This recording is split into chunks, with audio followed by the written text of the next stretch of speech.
you. So I wanted to read a few things. It's the Songs of the Sons and Daughters of Buddha, Enlightenment Poems from the Tathagata and Tathagata. Came out in a new edition with added text that we worked on from Shambhala. But just a few lines from the intro, because I think it's important how we think about how we choose to live.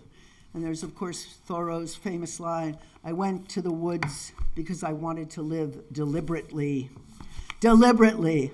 "I went to the woods because I wanted to live deliberately," wrote Henry David Thoreau in Walden, putting the elemental urge into a few precise words. In his most archaic human desire lies the unwavering attraction of the poems of the Tathagata and Tathagata, composed more than 2,000 years ago by the earliest Buddhist practitioners, men and women intent on leading lives marked by deliberation, free from the quiet desperation Thoreau considered the alternative.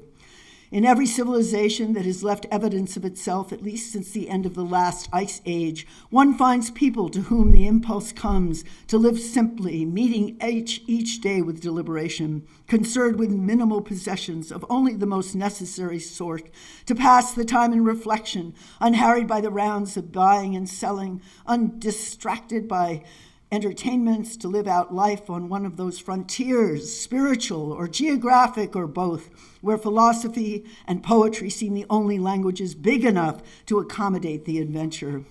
2,500 years ago, during the 5th and 4th centuries BCE, extensive tracts of forest covered northern India, along the wide fertile watershed drained by the river Ganges, and throughout the remote valleys of the sub-Himalayan foothills, in contrast to the open plains and farmland, where the sun could be blistering or the soil bleached out by crops and overgrazing of livestock. The forests were cool, breezy, and comparatively quiet.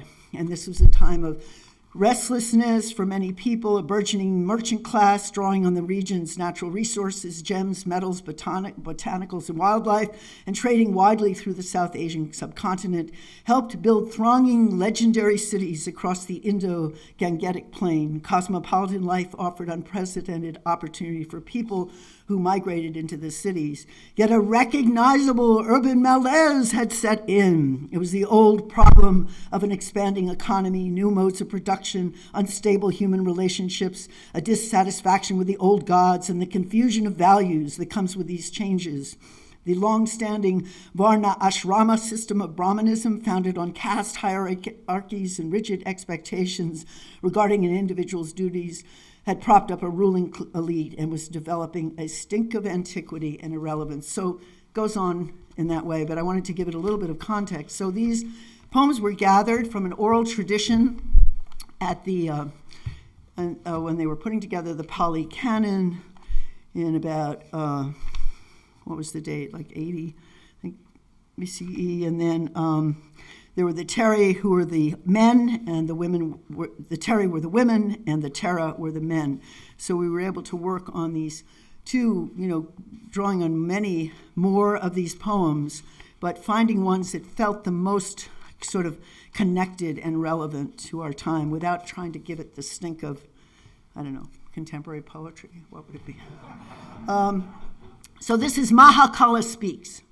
This lady who cremates the dead, black as a crow, she takes an old corpse and breaks off a thigh bone, takes an old corpse and breaks off a forearm, cracks an old skull and sets it out like a bowl of milk for me to look at.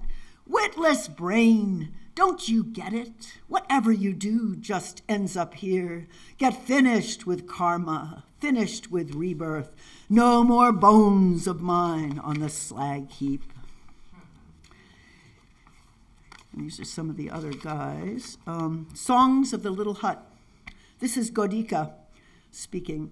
The sky god reigns, but my hut is well thatched, draft-free, simple. I concentrate my mind. Rain, sky, God, rain. Kutavaharan. Who dwells in this little hut? A solitary hermit.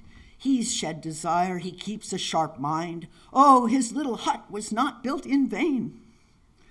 Kutavaran again. You have your old cottage, now you want a new one. But friend, don't you realize a new cottage is just further trouble? This is Kula. Irrigators channel the creeks, fletchers straighten the arrow shaft, carpenters bend a plank to their will, men of character give shape to the self. The seeing one sees both, the one who sees and the one who doesn't. The one who doesn't see sees neither. And this is Ramaniyakutika.